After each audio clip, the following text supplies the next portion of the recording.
Well, good evening, ladies and gentlemen. Sorry about the timing. I think we're there. This is the pleasure of homeschooling and working from home. I'm Daniel Berger. I'm the Chief Executive of Magin David Adom in the UK. And it's an absolute pleasure to welcome you to the latest in our series of fascinating webinars. Tonight is Choosing Love Over Hate, Leaving Antisemitism Behind. And it's my absolute pleasure to introduce you to Kasim Hafeez. Kasim is a British citizen of Pakistani Muslim heritage who grew up here in the UK, exposed to radical anti-Western, anti-Semitic and anti-Israel ideologies. Fast forward a few years, and Kasim and I had the pleasure of meeting a few years ago at Bangalore, where we hosted him. And he talked about Alan Dershowitz's book, The Case for Israel, challenging his fundamental beliefs and causing him to undertake a period of research and reflection, ultimately taking Kasim to Israel in 2007, to see the real Israel, the Israel we know and we talk so much about.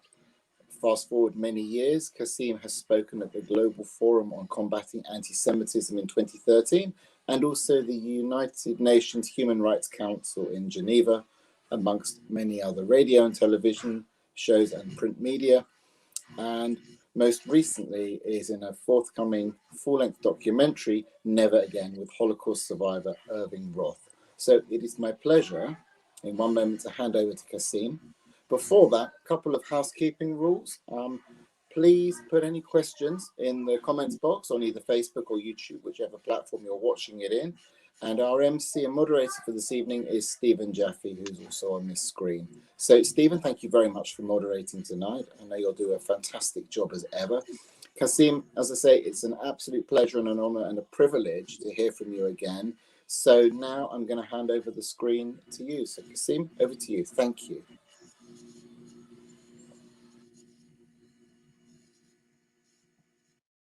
Thank you very much, Daniel. And again, it's great to see you after a while. And so I live in the US, so it's always great to hear British accents of any kind, to be honest. So, the British sitcoms just aren't doing it. Today I'm going to talk about essentially my background and my story and how I grew up and how that impacted my views, especially in terms of Israel and anti-Semitism, and how I got to where I am today.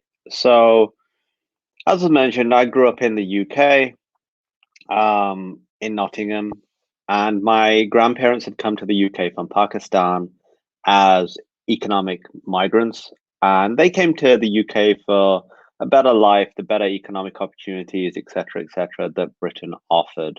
And look, there is this idea that has been propagated and has become very common. I see it here in the US and I've seen it in the UK, that is this idea that the Muslims are coming, almost this idea that there's a horde of Muslims coming to destroy Western civilization. And look, it's simply not true. Growing up in a Muslim community, there are issues of extremism, without a doubt. Like, nobody's denying that. But this idea that there is this clash of civilizations happening, it's just not realistic, and it's just not true. And my grandparents were an example of that. They came for a better life. They came to be part of Britain. They came to give their children a better future and hope that they would integrate into society. So we grew up in a part of Nottingham which was predominantly Pakistani and Muslim. And I think that was not through any sort of intentionality. It's simply how things happen with immigrant communities. Yeah, I've seen that in Canada, in the US, in the UK. There are a number of reasons why that happens. So I grew up in a predominantly Pakistani Muslim neighborhood. And honestly, it was a pretty good place to grow up, apart from you couldn't ever misbehave because everybody knew your family. Other than that, it was a fairly standard upbringing. And we had the regular issues that new immigrant communities face in another country, especially when there's a language and cultural barrier, issues with literacy, issues with parents like my granddad and my father. They all worked kind of in factories or shift work, etc. So you had all those kind of dynamics happening. But on the whole, it was a pretty good upbringing. We didn't have my family and families around us were observant Muslims. They were devout Muslims, but they weren't extreme or radical. And you have to make that definite that divide. Look, because somebody is Muslim, it doesn't instantly make them an extremist or a radical, which are, again, these things have been conflated in recent times. The one issue that plagued the community that I came from, and it's really interesting now in hindsight looking back, was the issue of anti-Semitism. It's interesting on the one hand because being from a Pakistani background, we had no political or direct issue with Israel, the Jewish state. Pakistan has a conflict with India, which is still ongoing, and that was reflected too. That was very common to hear anti-Indian comments. But this strong stream of anti-Semitism didn't really make sense looking back. We, like I said, had no geopolitical issues with Israel. And actually, on a community basis, we had no interaction with the Jewish community. It was only, like, I was born in '83. It was only, I would say, maybe in 2013, 14, I even was aware that Nottingham had any sort of Jewish community. So, like I said, it's interesting looking back, but you'd hear comments such as in my family, if Israel was mentioned or anything, or even let's put Israel aside for a second, things happening in the world. For example, when the situation happened in the former Yugoslavia, you'd hear comments such as, the Jews are behind this, what was happening in Sarajevo, and things like that, which is, again, it's disturbing, but it was interesting if you're thinking about it. So that was really common. To call somebody a Jew was seen as an insult. And like my father was a lot more extreme, where he would frequently say that Hitler was a great man. His one mistake had been that he hadn't murdered enough Jews. So this was all happening while I'm growing up, and it's not great messaging to grow up around. Also, for me, I was growing up at one of the more, I don't know, if interesting is the right term to use, times for the Pakistani Muslim population in the UK. I mean, in the UK, as far as I'm aware, where I grew up anyway, the majority of Muslim communities are Pakistani in Nottingham, Leicester, Derby, in the north of England. So, because you had a number of things happening, when my grandparents came over, they experienced racism. Okay, that was, part of their experience. But there then became a point with the generation who were born there where racism still existed, but the Muslim community, mine at least, were just seen as through stereotypes. They own corner stores, or they're hardworking, they're about family, they keep to themselves. They were seen through this lens of stereotypes. And then you had the publication of Satanic Verses, which completely changed everything. I think recently it was the 30th anniversary of the publication of it, maybe last year or the year before. So this book by Salman Rushdie, which was seen as incredibly offensive by many Muslims throughout the world, led to this huge visceral reaction, including among Muslim populations in the UK, who up until that point had not really been vocal about anything in that sense. And especially with the protests that happened, you saw people burning copies of Satanic Verses, and that is never good imagery, especially in Western societies. So it was an interesting juxtaposition where you had, like my family, had come to Britain because of all of the things that it offered, including the freedoms. My aunts and my sister and all these things were able to achieve things living in Britain that may not have been possible in Pakistan. But on the flip side of that, the freedom that offered also raised new questions. And look, for the Muslim community, Satanic Verses or any sort of ridiculing or mocking of the faith of Muhammad is seen with such a degree of severity, I don't think it really exists in the modern Western context, that level of, I don't know, outrage or anger. I'm not justifying it. I think that what is done because of these instances is abhorrent, some of the murders, attacks, but the severity of it was deeply wounding to many Muslims in the West, and the reaction showed that. But from that moment, the Muslim community was viewed in a completely different lens. Gone were the stereotypes of, they're about family and community, to, can we really trust these people? Their values are at odds with our values. Do they really believe in freedom of speech? And, the terms like the mad mullah and things like that started to enter kind of the cultural vocabulary. And on top of that, you had that happening in the same space of time. You had the Soviet invasion of Afghanistan was coming to an end, and you were seeing the Afghan fighters with support of the West and the United States and other states essentially starting the end of the Soviet Union. So for the first time for me and many people of my kind of age range, identity became an issue. Like growing up, you don't really think about it, but there came a point where you're trying to figure out where you actually belong. And for me, I wasn't really seen as British. While I was born in Britain, English was my first language, culturally British. I wasn't really seen as British by many of my white British peers. My family, my grandparents, my parents were culturally very Pakistani. My grandparents, given the situation, the community that they lived in, never really learned English. I mean, they passed away a few years ago, but up until that day, and my grandfather worked his whole life, never was fluent in English, never learned to read or write in English. So there was this cultural disconnect. So Pakistan was seen as maybe this is where I belong culturally, but you go to Pakistan and you're not seen as Pakistani enough.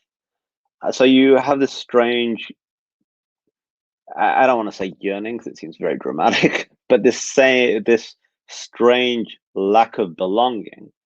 And given all that was happening, into this void stepped extremist groups.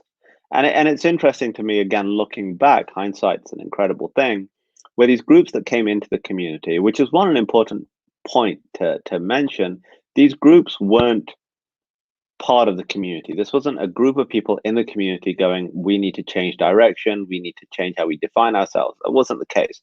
These were groups that were coming externally. These were people who were coming from outside of the community into the community and speaking to young people. And it's interesting that they were targeting their message to my generation because for my parents and grandparents, they'd heard this before. They dealt with religious extremism in their home countries and had rejected it. They saw no value in it.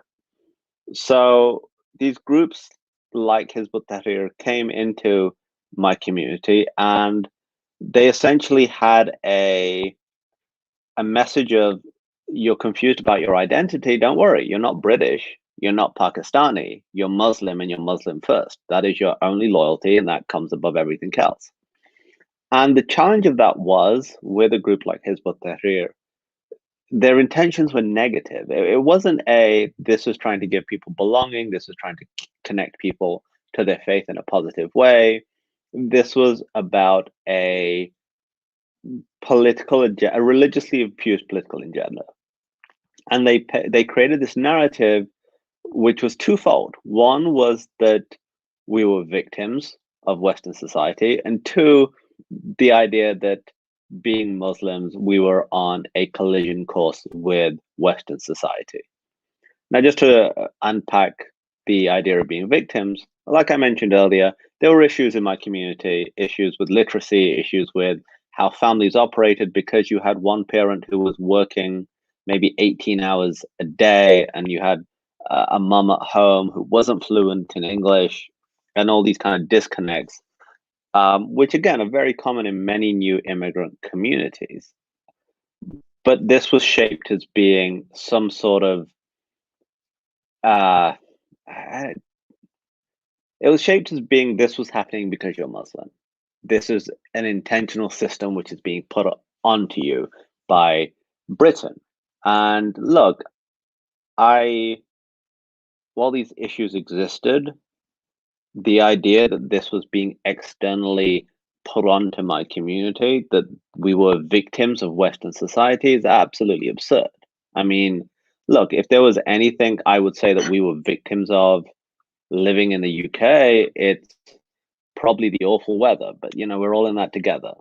So, but the challenge of that is when you create a narrative for young people, and it doesn't have to be young people, but in this context, young people who are struggling with identity, looking for belonging, who are angry, they feel like they're being deprived of something, or they're being disrespected, as Satanic Verses kind of showed from that perception. And then you give them somebody to be angry at. You go, okay, you're the victim, and here is who is responsible for this. It's a dangerous mix because ultimately, when you unpack it, we weren't victims. Like, that's just a reality. And the problem with that is you have no way to address that sense of victimhood because, like, how can you fix a problem which doesn't exist? But the anger and resentment that is caused by that continues to build. But look, while these kind of groups were gaining a foothold within my community, for me, it was very much in the background. It wasn't something that I was drawn to or really cared that much about. And look, this is way before the time of Facebook and social media. So their kind of recruiting methods weren't on social media. It was handing out flyers. And they would stand outside the mosque on a Friday where you had the Friday prayers and would hand out flyers with images of very graphic imagery of children with injuries and limbs missing. And they would build on this narrative of us versus them. These images would have things such as this child was killed by the Zionists because she is a Muslim. This child was killed by the US military in Iraq because she was a Muslim. And so there's two things there.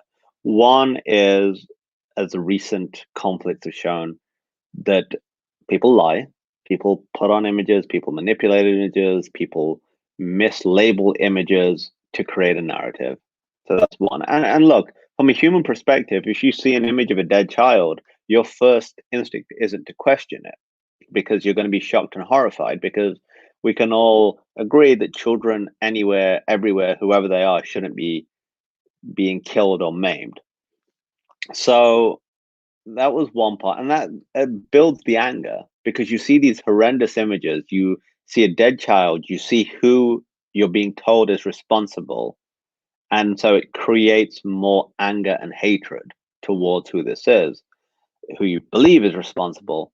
And then they tie in this idea of this is all kind of part of one struggle, the West against Islam. And again, look, I want to just continue to point out this is one small subsection of a massive Muslim world, one particular extreme brand of thought who honestly have killed more Muslims than anyone else. So again, they were gaining momentum and it was still kind of in the background for me. But what I guess changed everything on my perspective was I went to Pakistan in 2000. My family from Pakistan. I didn't go for anything nefarious or anything like that. And for the first time in my life, I came face to face with an actual terrorist organization. That organization is Lashkar-e-Taiba, who still exists today, who are a Pakistani-based outfit who main focus is fighting India in Kashmir, but they have links to the Taliban and all these other awful groups. And when I say came face to face, I saw their imagery, their flags, their huge murals all over Pakistani controlled Kashmir. And what was interesting about it was that it was empowering. Now, from an external perspective, from a Western eye perspective, it was kind of scary. Images of the Indian, Israeli, American flag on fire, captions such as we will defeat the enemies of Islam, etc., etc. But what I hadn't realized was without ever acknowledging, I had completely brought into this victim narrative. I believe that, yeah, actually I am a victim, and I'm a victim of this kind of this these Western states. So to see a group like Lashkar-e-Taiba and their rhetoric was empowering, which again, it's incredibly interesting because these extremist groups create the problem and then present themselves as the solution. But at that point, that's not something I was even thinking about. So, coming face to face with this, it was strangely empowering because thinking of myself as the victim, like nobody in theory wants to be the victim. You want to, it's given kind of the cultures I came from, both Pakistani and Muslim culture is about, standing up and fighting back and all these things and doing what's right. So to have this victim narrative and now have somebody who is going, no, we refuse to be victims. And then you go, but hold on a second, Lashkar-e-Taiba have killed innocent civilians. They were responsible for the Mumbai attacks. They weren't at that point, but they were much later on. They've killed innocent civilians, women and children. But then you go, well, this is bad. But ultimately, we're the bigger victims here when you look at what's happening in Kashmir and Palestine and all these other places. So it's understandable. So I'm taking my first step from killing innocent people is completely wrong and immoral to it's understandable. So I was kind of starting down a very dangerous path. So when I got back to the UK, I started looking more into Lashkar-e-Taiba, their particular brand of Islam, which is very dogmatic and black and white. And it's became it appealed because it was just so black and white, but also it was empowering. And that again appealed. So I started looking more into that, and something really jumped out to me very quickly.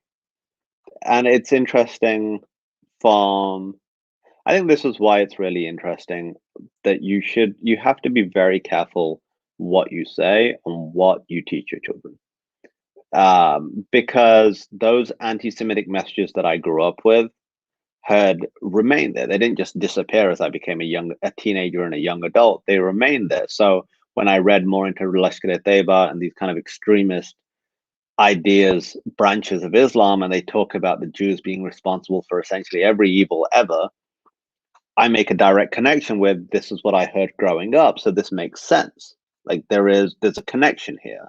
Ultimately, the Jews who were responsible for what Milosevic was doing in Bosnia were the same Jews who were killing innocent children in Palestine, from those pictures I saw outside the mosque to here we are in 2000 to this is just validating everything I've been told. So just the danger of planting those seeds of hatred is really apparent to me now.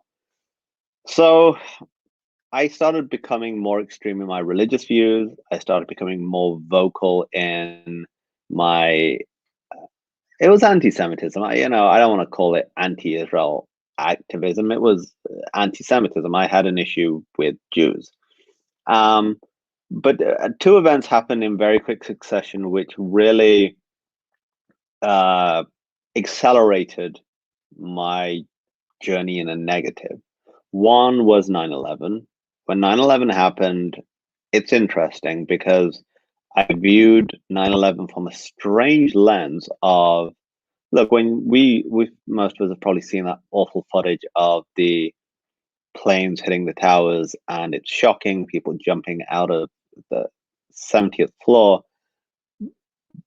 But looking at those images, there was still this idea of, well, maybe America deserved it.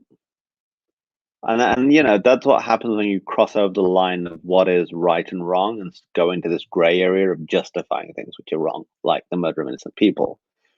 And two, there was this kind of almost the conspiracy theory started to sneak in. Was this really done by Al Qaeda, et cetera, et cetera? So the response to 9/11 was strange, but justifying it while condemning it is where I was at.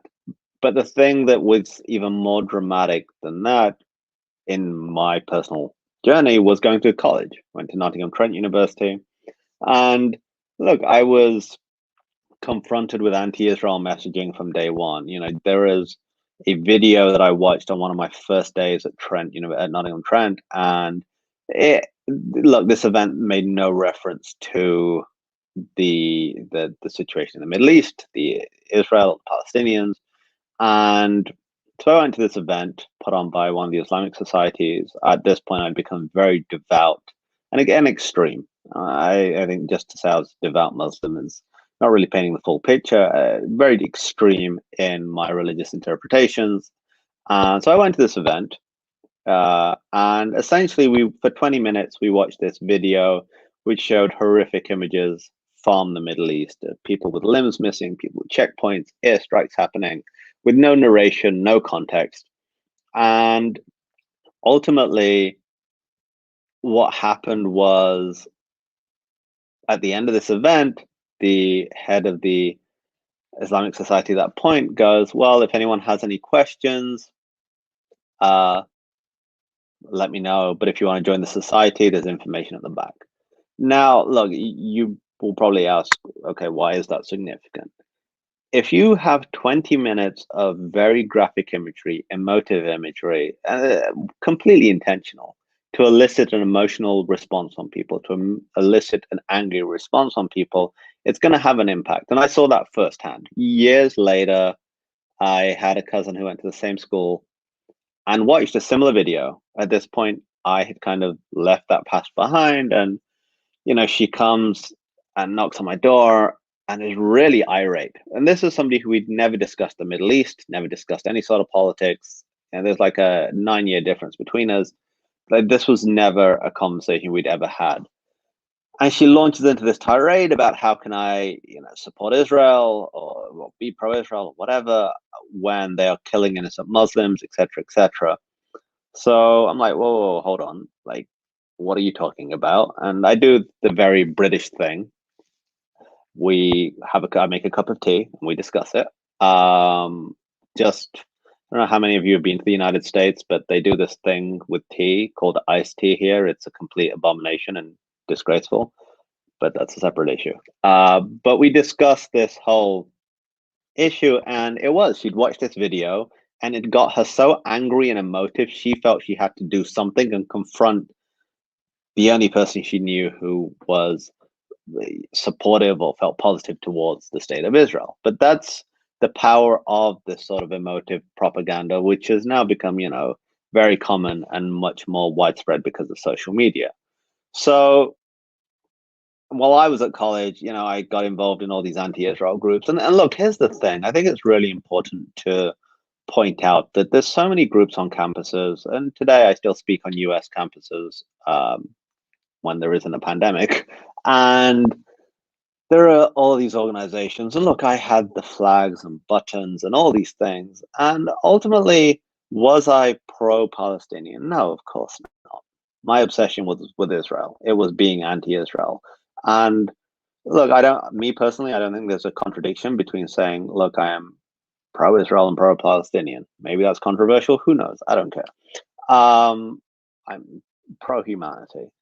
But these groups on campus sadly try and turn this into essentially like a football game.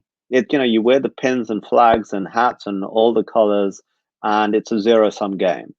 And they make these grand pronouncements, they harass speakers, they do all these things without grasping the reality on the ground, without grasping what is happening on the ground. And they do this with knowing that whatever they do, the realities in the Middle East are not impacting their day-to-day life. Just for example, when people ask me, look, what do you think should happen with the final settlement between the two people? Should there be a 2-state solution, a 1-state solution, a 3-state solution? I have an opinion, obviously, because people have opinions, but it's not for me to state those or declare those or forcefully say those, because ultimately I don't have to live with any of the consequences. This is for the people who live in the region, who interact with each other on a daily basis, to find a solution that works. It's not for me sitting in the United States to go, this is what you have to do, or this is right and this is wrong. Like, there are of course, rights and wrongs, and there are things that I will stand up for and advocate for. But in terms of how something on the ground should look, it's not for me to say. Like that's how I feel. So look, I had all the merchandise. I looked like, the biggest Palestine fan ever. But did I do anything which helped the Palestinian people? Once, no. But I did a ton of things which were anti-Semitic and anti-Israel. And look, we had anti-Semitic speakers on campus. We had, really belligerent and hostile events. And look, the university administration did very little. Very little is an exaggeration. They did nothing. But I got to this point, and the more I've researched radical Islamist groups in my current job, they all have, which I think is common with any sort of gang or anything like that. There is this: how far can we push a person? The leadership of these groups never are actually doing the dirty work, but how far can we push people? How far can we manipulate them? And that's what these Islamist groups did, where they're like, okay, you've done this, it's still not enough. What are you doing for your brothers and sisters? What are you doing? What more can you do? And I'd got to this point where, I've held protests, been to protests, done all of these things. I was kind of like, okay, so what now? And for me, the logical conclusion, in a post 9/11 world, in a post Madrid bombing world, was violence sends a message. And that is the only way forward. So I started making preparations to go back to Pakistan, to go to a terrorist training camp, and then do whatever would be required from there. Thankfully, that didn't happen, or my life would be very different right now. I probably wouldn't be speaking. I mean, I definitely wouldn't be speaking to you right now. And what changed? It was a gradual process. There wasn't this one eureka moment. And it started with going to Waterstones near my school. It's so strange. When I speak in the US, I can't say Waterstones because no one has any idea what it means. So it's always great to speak to some Brits. So I went to Waterstones, went to the Israel-Palestine section, and there was this book called The Case for Israel. Now, I was a college student, university student, and that meant that I knew everything about the Middle East in my mind. And the idea that someone had written a book called The Case for Israel was ludicrous to me. To me, Israel were like the Nazis, and any attempt to kind of justify or make a case for them was just absolutely outrageous, like bonkers. So, and people always ask me, why did you pick it up, expecting some sort of deep, I was in a quest for truth. No, pure arrogance. I picked up this book in pure arrogance, believing I was right and everything else was wrong. So I'm going to just pick up this book and show how evil the Zionists were. Also, side note, the word Zionist was seen as akin to the worst kind of evil in my mind. So I read this book and start looking through it, and something that was interesting. So the kind of dogmatic stream of Islam that I was following at that point relies very much on black and white interpretations. It needs evidence for everything, and it's very literal.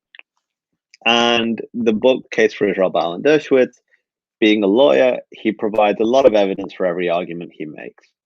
And it's written in a very, I'd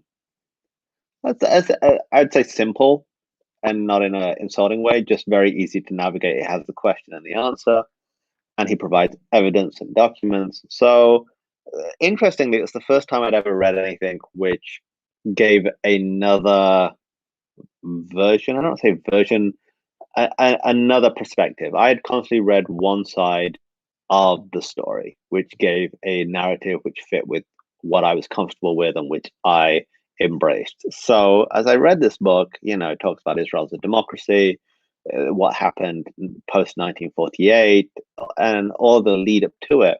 This was like completely. It was like being blind and opening my eyes for the first time. Doesn't mean I accepted it, but this was all completely new, almost insane. It was like somebody had made up history. Dershowitz for me in this case. So I read this book cover to cover. I read it and I'm like, okay, he raises some interesting arguments, but look, I've dedicated years of my life to believing what I do.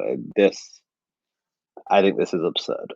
So I read the book, which was written as a counter argument to the case for Israel. And something which jumped out to me, which I still see today, because I still read uh, things on all sides, is the use of the emotive argument over the factual argument. And what I mean by that is, I read books which have a certain slant and they have this emotive argument about pain and suffering, but very little actual evidence. It's not to diminish anyone's suffering, but there's very little. And look, societies we live in, people love a real human story. That's why reality TV does so well, to my complete shock and bemusement. Um, and Dershowitz' book relied very much on factual statements, historical documents. And I saw that throughout. And I see that today on college campuses too. You can hear somebody who will talk about suffering and all these very emotive topics and not give a shred of evidence. And they'll be embraced. And you can go, but look, here's a reality.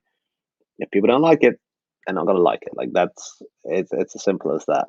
So I read these books and I was like, okay, that's not a great response to Dershowitz's book, but I know that he's wrong.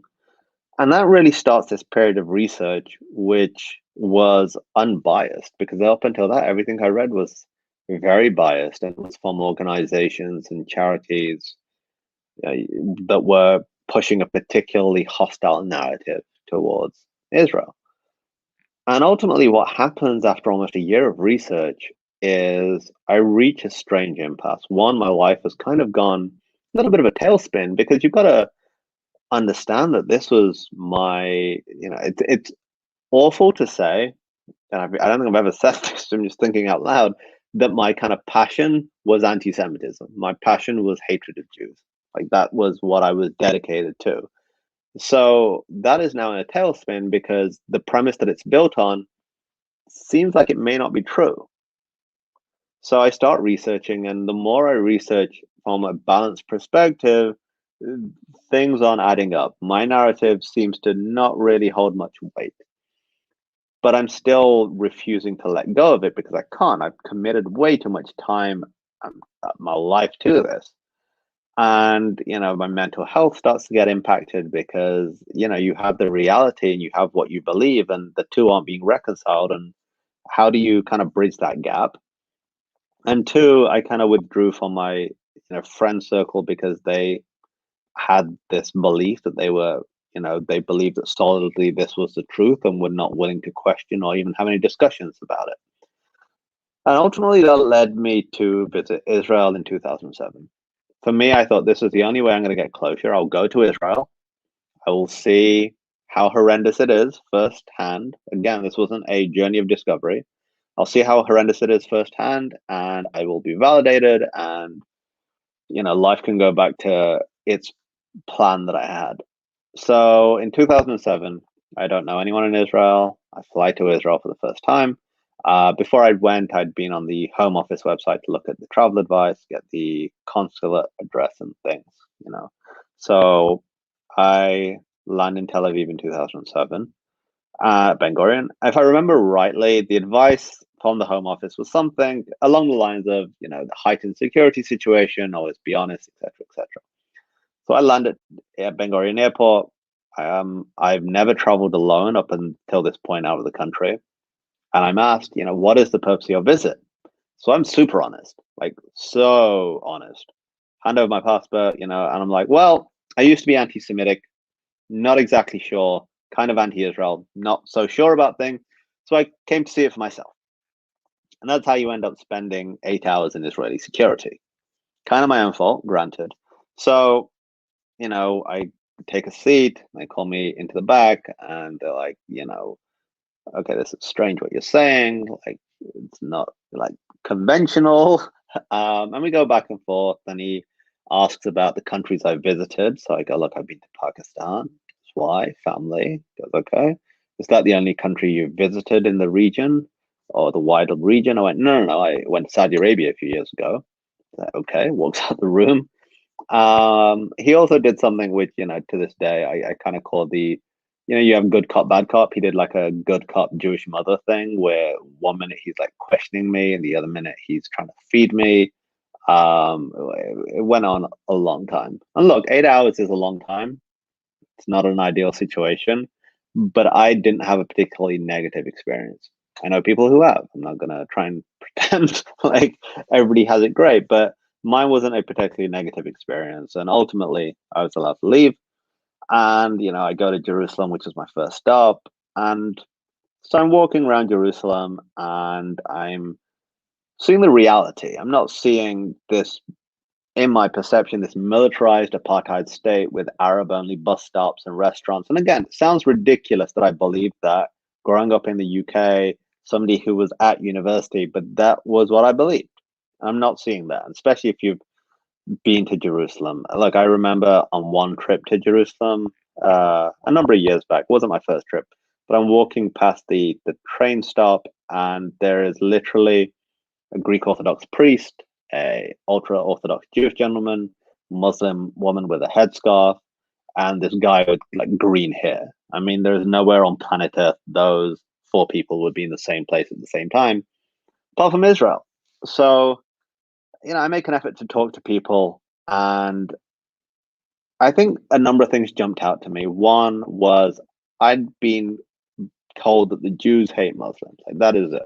Like Israeli or non-Israeli, Jews hate Muslims. That's it. And that is something I didn't experience at all.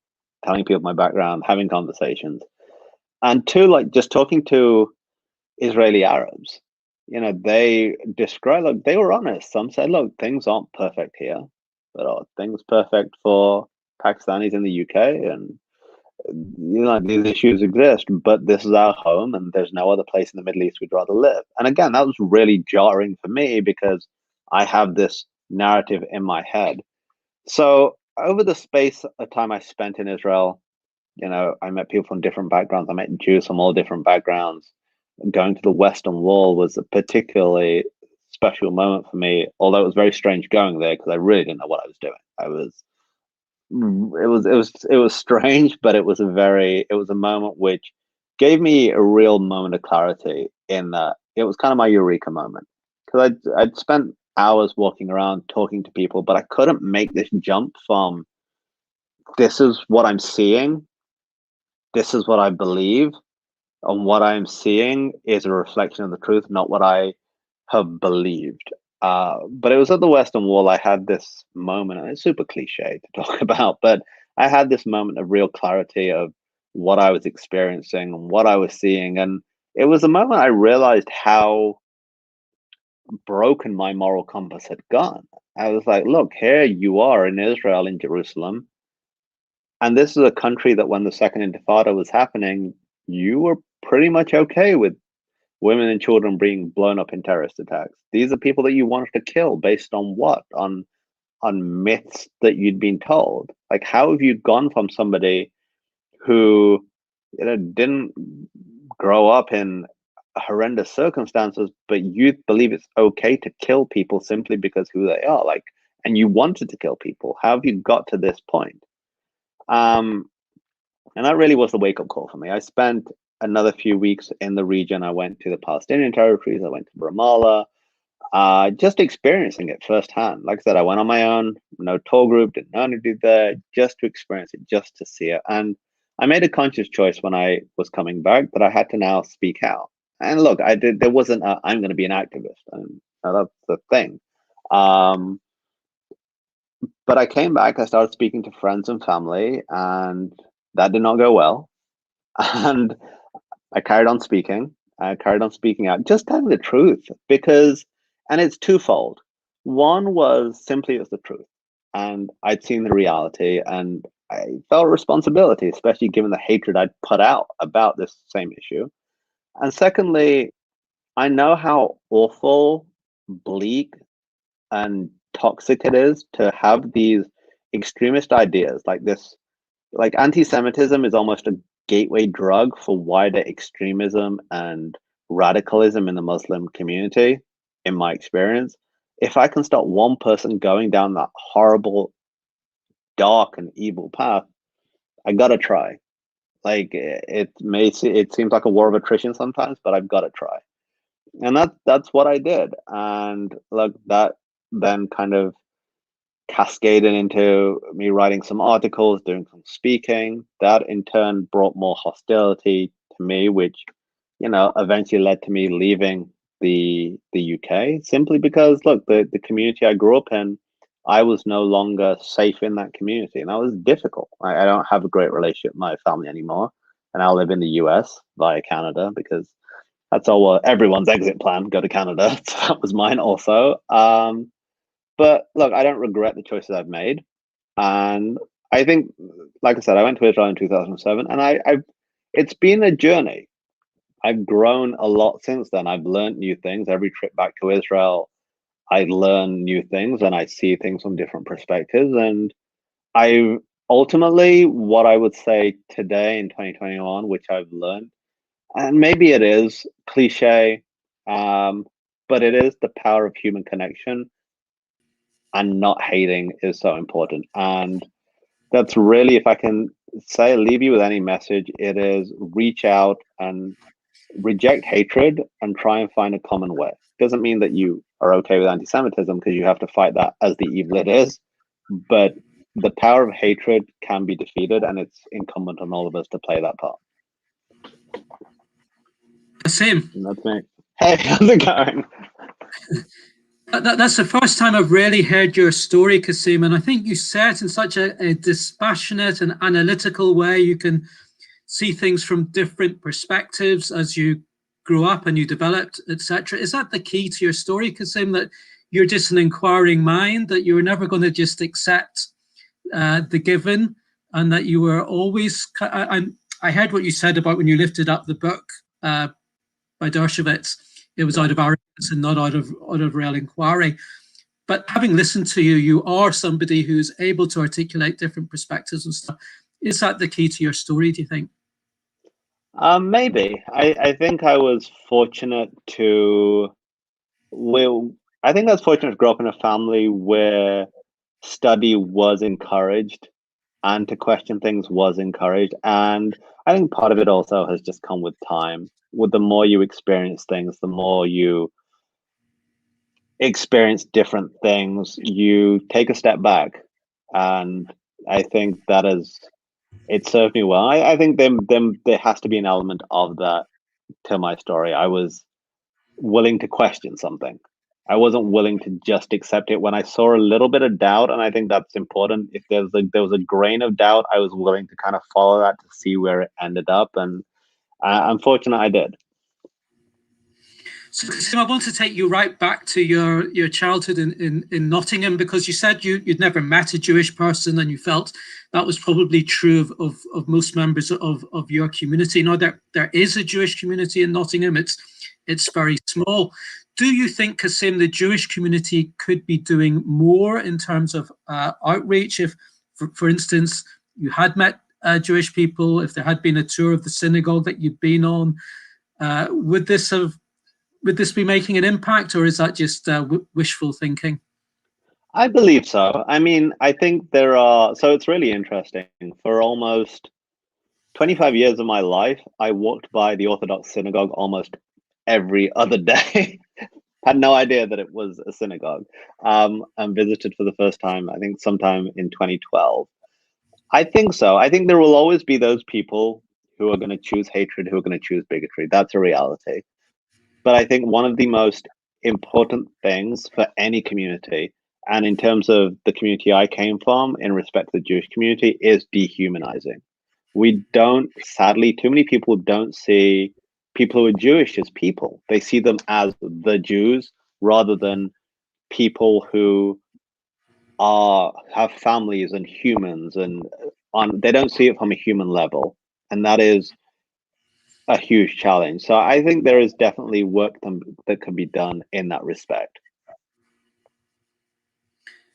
So a question, Kasim, regarding the kind of the fundamental nature of anti-Semitism emanating from elements of the Muslim community. Is it doctrinal? Is it religious based? Is it because of religious texts and what they say or how they've been interpreted? Or is it political, social, communal? What do you think is actually underlying it? I think there's a mixture of factors. I think I'd be doing a disservice if I painted over that there is a scriptural problem with anti-Semitism in Islam. There are verses from the Quran and there are things from Muhammad's teachings which are hugely problematic and are anti-Semitic. And I think that it's important that the Muslim community have open discussions about these issues rather than pretending they don't exist. I don't think that does a service to anyone, because look, there are things that need to be discussed. We need to look at the context, and if they we need to shine a light on them. And again, this needs to come from the Muslim community. There has to be a discussion and go, look, why does this say this? And is this relevant today? Or do we need to go, okay, this was historical. Yes, it was problematic, but it's in the past. So I think that is a factor. I think also there's interpretations of the Quran where there are those who interpret literally. So every verse stands for all time. And that is particularly problematic. And you see that with more extreme streams of Islam, like the Salafi groups and the theologies like ISIS have followed. But there's also a political element there. You know, after the Second World War, you had many high-ranking Nazis fled to the Middle East and served in the administrations in Syria and Egypt. And, you know, if you look at some of the anti-Semitic propaganda from the Middle East and juxtapose that with that of Nazi Germany, it's pretty identical.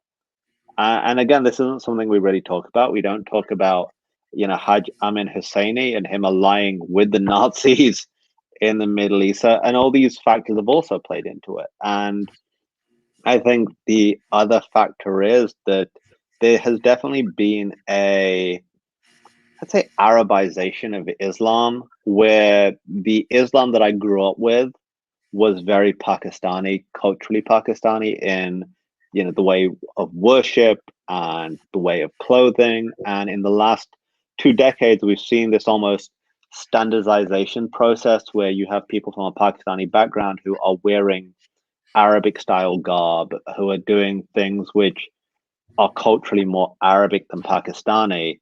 And that in turn has brought with it that visceral hatred of Israel, which then is connected to anti-Semitism, because that's also a thing, that there is no disconnection. There is not the idea of, you know, these people are Jewish and they are British or they're American. It's Jews, Israel, they're all the one and the same. And that is conflated a lot. So I think there's multiple factors. There is definitely a religious factor. There's definitely a political factor. There is also just a current societal factor. I mean, especially in the United States. I mean, you also had it in Britain with certain politicians where anti-Semitism has entered the mainstream, sadly. And that has added fuel to, for example, say for me, growing up, hearing all these anti-Semitic comments growing up, and then you hear somebody who is running to be prime minister recycling them, it adds almost a sense of validity to those throwaway comments you heard growing up. So Kasim, that kind of it runs nicely to my next question, really, which is about something called the RedGreen Alliance, where red means the far left and green means radical Islamism. So how can these two forces, which are so on the face of it diametrically opposed in terms hard left, atheist, radical Islamism, faith-based, how do these diametric opposites campaign together, protest together, on marches together? You've mentioned Corbyn and his leadership, and appearing on Al-Quds Day parades in London. How does this happen? How does it manifest itself? So ultimately, it is, and it's horrible to say this, and I feel like I need to apologize for it. It's simply because the hatred of Jews binds them together. It is the hatred of Jews. It's this anti-Western attitudes bind them together. And there's a very interesting almost example of this from Iran, where when the Shah fell, you had the socialists and the communists and these far left groups all aligned with the Khomeinists. And the minute the Shah fell, the Islamist forces basically arrested and killed everybody else. And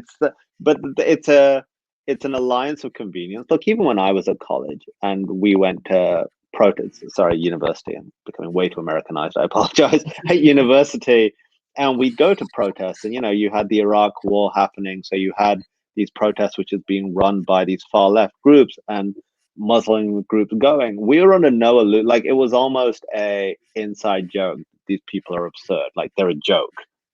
But when you are, especially when you're pushing an anti-Semitic agenda, when you are pushing a anti-Israel agenda, an anti-Western agenda, for me, how I looked in 2004 with a big beard, long hair, wearing like traditional Arabic dress, being anti-Israel and anti-American, isn't a blip on the radar. But when you have some middle-class white blonde kid talking who is anti-American and anti-Semitic, it's good optics. I know that's super cynical, but I say this from first-hand experience. It's an alliance of convenience, and I think those on the far left are morally bankrupt because they talk about all these values and humanity and human rights, but will look completely the other way as these radical Islamists stomp on women's rights, on gender rights, and all these things, and abuse human rights. And on the Islamist side, from personal experience, it's convenience. We use these people until they're of no use. So, Kasim, I think time for one last question. You're sitting in the United States, and no doubt talking a lot to American audiences.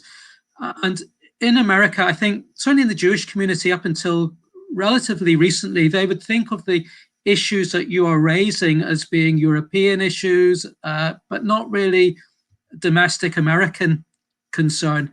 Whereas we've seen in the last number of years, the most violent attacks against the Jewish community have been in the United States, from the white supremacists, from black supremacists, from radical Islamists.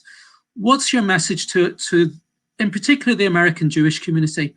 Are they alive to these issues, and are you concerned about the future of diaspora Jews generally?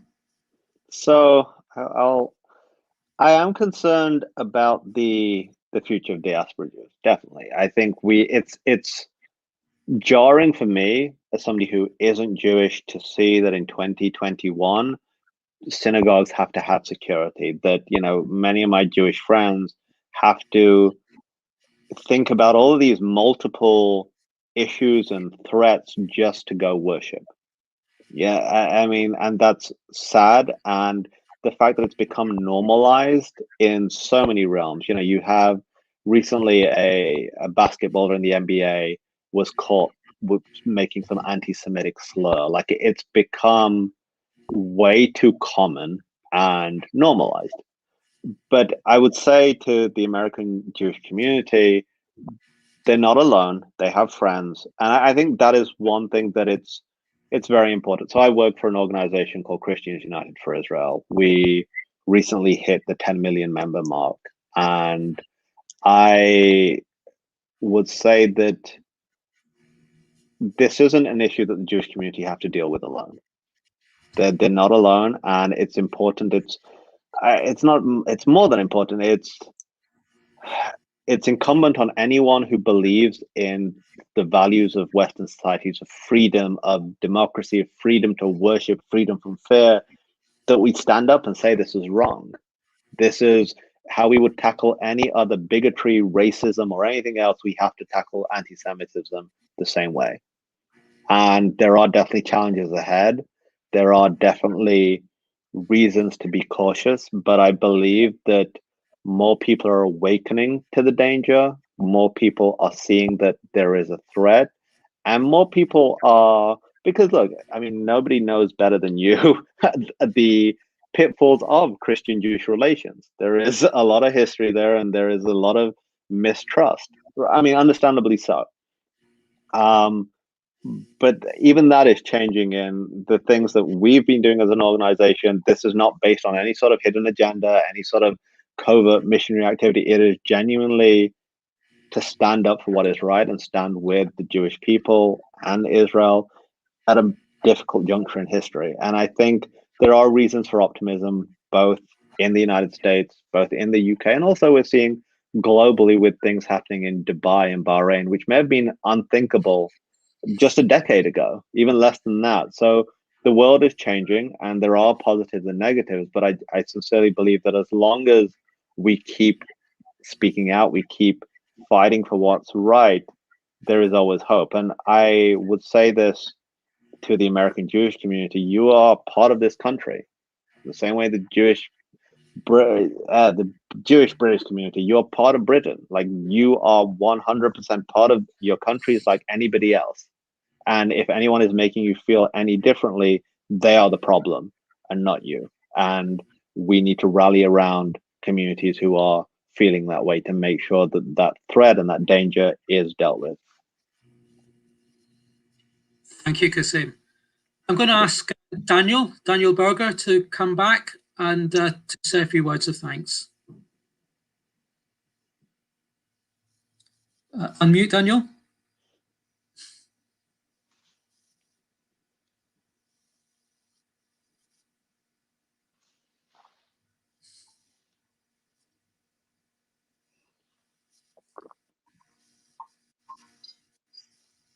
So as Daniel tries to unmute, that's unfortunate.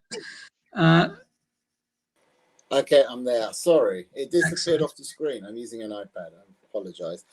Kasim, thank you. Stephen, thank you so much for moderating as ever so brilliantly. Kasim, your story is fascinating. It was fascinating when we heard you the first time. It's equally, if not more fascinating now. It resonates with so much of what Magen David Adom stands for and so much that we do. You briefly touched on the Abraham Accords. I think it's absolutely fascinating that we've already been having conversations with the Bahraini and UAE embassies here. There's appetite for collaboration between MDA in the UK and these nations. So what you're saying that we couldn't have imagined a decade ago, I couldn't have imagined a year ago, now having conversations and talking very seriously about some form of bilateral partnership or relationship with these countries. And of course, everything that Magen David Adom stands for, everything that it is humanitarian. It is about saving lives. It doesn't question the validity or the value of one life over another. And that's, to me, what makes MDA a wonderful flag-flying advocate for everything that is great about the state of Israel. And other things you've touched on as well. So obviously your Never Again movie talking about learning from the atrocities of the Holocaust and never forgetting and never going back there. Well, one of the things we do, thanks to you, our generous supporters, is we are able to fund a bursary scheme so that in Israel, any Holocaust survivor who's registered as a Holocaust survivor through the social services doesn't have to pay for an ambulance ride. There's a bursary pot from us, so we ensure that no one has to be out of pocket and no one has to fear for calling an ambulance. It is a wonderful thing we're able to do, and we're only able to do that through the generosity of our community. And it really is a wonderful thing to do, and the cause is fantastic. So as we now move forward into this new decade of further alignments and further conversations with other countries and other nations, I think Kasim, your story highlights the need that everyone,